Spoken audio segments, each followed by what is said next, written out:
जादू तेरी नजर डायन का मौसम में कामिनी की आंखों में हैवानियत झलक रही थी। उसकी आवाज में ऐसा जहर घुला था कि सुनने वालों की रूह कांप जाए। देवधनुष को थामे खड़ी गौरी की तरफ वह घूरती रही, जैसे यह स्वीकार करना ही उसके लिए कठिन हो रहा हो कि एक रिश्वा, जिसे उसने हमेशा कमजोर समझा था, आज उसकी सबसे बड़ी चुनौती बनकर सामने खड़ी है। मैदान में उपस्थित हर एक व्यक्ति की सांसें थमी हुई थी। हर कोई गौरी को देख रहा था। उसके चेहरे पर तेज था, आंखों में दृढ़ निश्चय और हाथों में देवधनुष, जो सिर्फ एक सच्चे और ताकतवर दिल वाले के ही हाथों में उठ सकता था। कामिनी के चेहरे पर गुस्से और हैरानी का अजीब सा मिश्रण था। यह कैसे हो सकता है? वह बड़बड़ाई, एक रिश्वा मेरी शक्ति को चुनौती दे रही है। यह तो मेरे सपनों में भी नहीं था। लेकिन मैदान में खड़ी गौरी अब वही रिश्वा नहीं थी जिसे कभी किसी कोने में चुपचाप सहते देखा गया था। यह एक नई गौरी थी, एक ऐसी जो अपनों के लिए अपनी जान की बाजी लगा सकती थी, एक ऐसी जो अन्याय के सामने झुकने के बजाय उसका सीधा मुकाबला कर सकती थी। विहान, जो अब तक खामोश खड़ा था, अपनी माँ की बात सुनकर कांप उठा। वह जानता था कि उसकी माँ कामिनी एक खतरनाक डायन है, लेकिन यह कभी नहीं सोचा था कि वह अपनी शक्ति के लिए अपने ही बेटे की बलि चढ़ाने को तैयार हो जाएगी।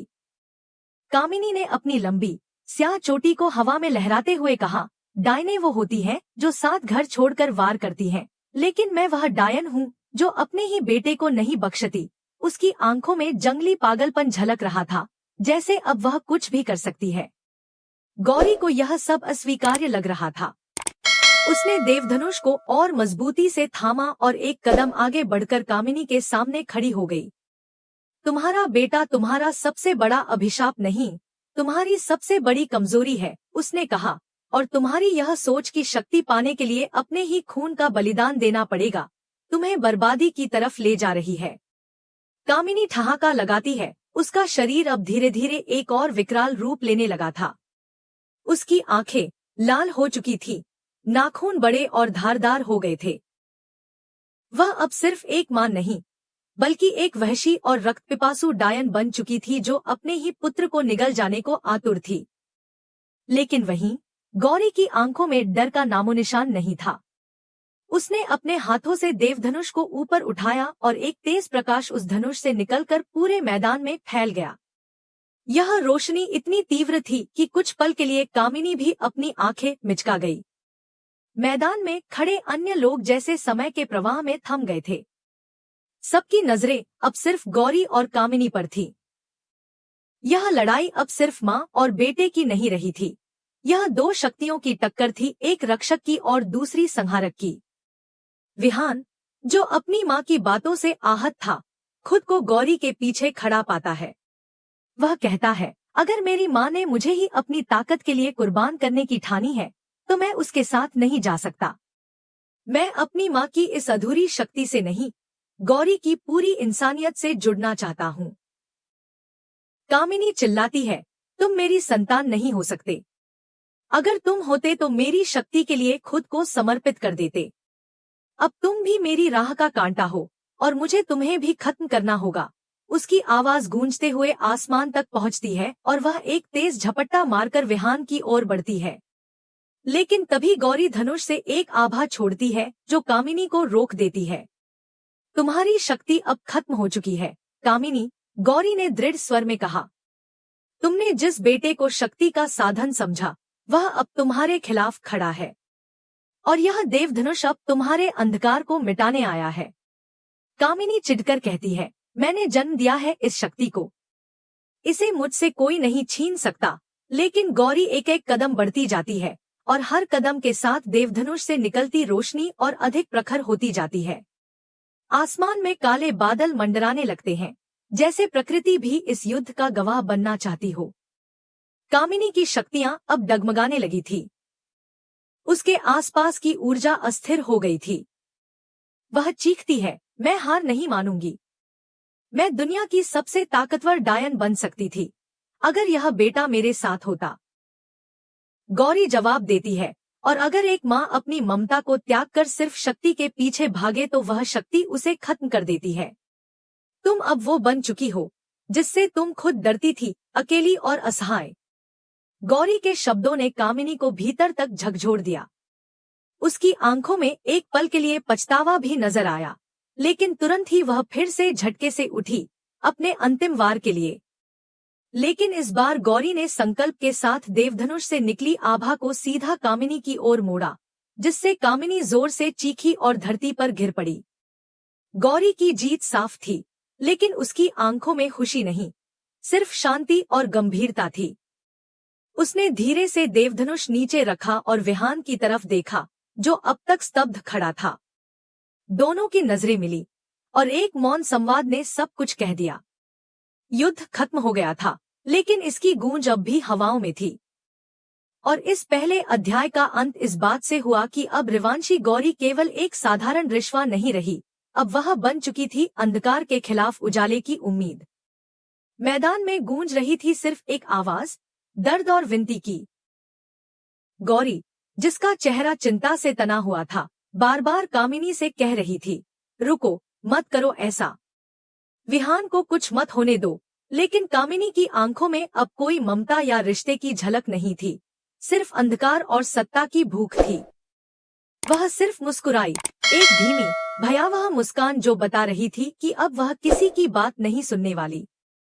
गौरी की बेबस आवाज उसकी चेतावनी भी नहीं बन सकी जब कामिनी ने अपनी काली चोटी को लहराते हुए अचानक झपट्टा मारा और विहान पर वार कर दिया। डायनों के विशेष नुकीले चाकुओं से किया गया हमला विहान के शरीर में गहरे घाव छोड़ गया। वह जमीन पर गिर पड़ा, दर्द से कराहता हुआ। उसकी आंखों में अपनी मां के लिए सिर्फ एक सवाल था, क्यों? लेकिन कामिनी की आंखों में जवाब नहीं, सिर्फ पागलपन था। गौरी दौड़कर विहान के पास पहुंची। उसकी हालत देखकर उसकी आंखों में आंसू भर आए। लेकिन अभी लड़ाई खत्म नहीं हुई थी। मैदान के किसी और कोने में एक दूसरी कहानी भी लिखी जा रही थी, अर्ज, सिया और चारू की। नागों के रहस्यमय जंगलों में सिया और अर्ज पहुंचे थे, नागमणि की तलाश में, जो इस पूरे घटनाक्रम को पलट सकती थी। लेकिन सिया के लिए पहचानना मुश्किल था कि असली नागमणि कौन सी है, क्योंकि वहां कई भ्रमजाल और नकली रत्न फैले थे। तभी वहां पहुंचती है चारू, भविष्यता और गौरी की बहन, जिसे अपनी दृष्टि से आगे की घटनाओं का आभास हो जाता है। चारू ने सिया को शांत किया और अपनी आध्यात्मिक ऊर्जा से असली नागमणि को पहचान लिया। तीनों मिलकर नागमणि को अपने साथ लेकर वापसी की तैयारी करने लगे, क्योंकि उन्हें अंदेशा हो गया था कि मैदान में अब कुछ बड़ा होने वाला है। इधर कामिनी की क्रूरता की कोई सीमा नहीं रही थी। उसने बार बार विहान पर हमले किए, मानो वह सिर्फ उसका नहीं, उसकी सारी उम्मीदों और ममता का अंत करना चाहती हो। हर बार जब वह वार करती, गौरी का दिल चीख उठता। एक बार उसने आंखें बंद करके मुंह मोड़ने की कोशिश की, लेकिन विहान की चीखों ने उसे मजबूर कर दिया कि वह अब और चुप न रहे। अचानक, जैसे किसी भीतर की शक्ति ने उसे जगा दिया, उसने जोर से चिल्लाया, बस, अब और नहीं। उसकी आवाज में इतना बल था कि कामिनी कुछ पल के लिए पीछे हट गई। गौरी उठ खड़ी हुई, उसके कदम अब डगमगाते नहीं थे, बल्कि आत्मबल से भरे थे। उसने एक खास दिशा की ओर देखा, वह द्वार, जो बरसों से बंद था और जिसके पीछे छुपा था देवधनुष। गौरी तेजी से उस द्वार की ओर दौड़ी, उसकी आंखों में आंसू और क्रोध दोनों थे। जब वह उस दरवाजे के पास पहुंची, तो एक तेज सुनहरी आभा वहां से निकली। जैसे ही उसने हाथ बढ़ाकर द्वार खोला, एक गगनभेदी गूंज के साथ देवधनुष प्रकट हुआ।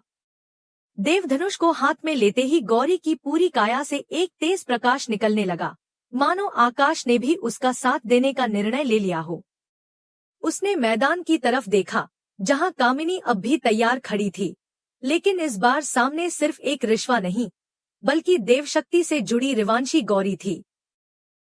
गौरी ने धनुष को उठाया और कामिनी की तरफ इशारा करके गरजती आवाज में कहा, यह देवधनुष आज तुम्हारा अंत करके रहेगा।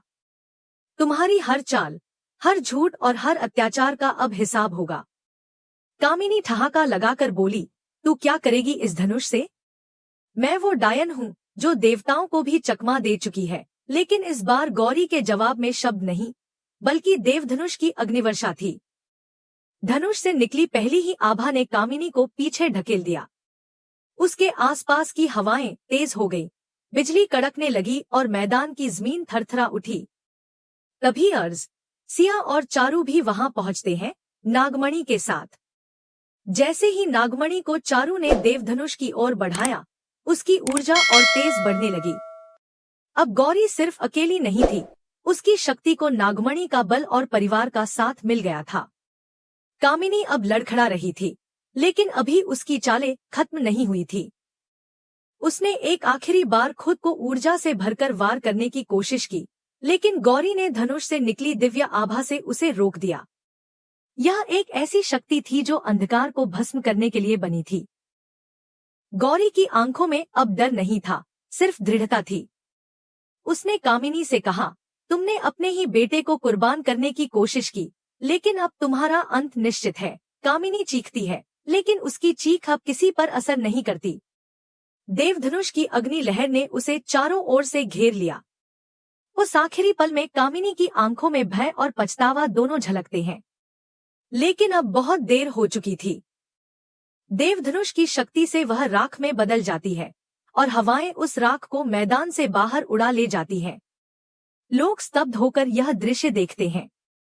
गौरी वहीं खड़ी रहती है, धनुष अब भी उसके हाथों में है, लेकिन उसके चेहरे पर अब जीत की खुशी नहीं, एक गंभीर संतुलन है, मानो वह जानती हो कि यह अंत नहीं, एक नई शुरुआत है।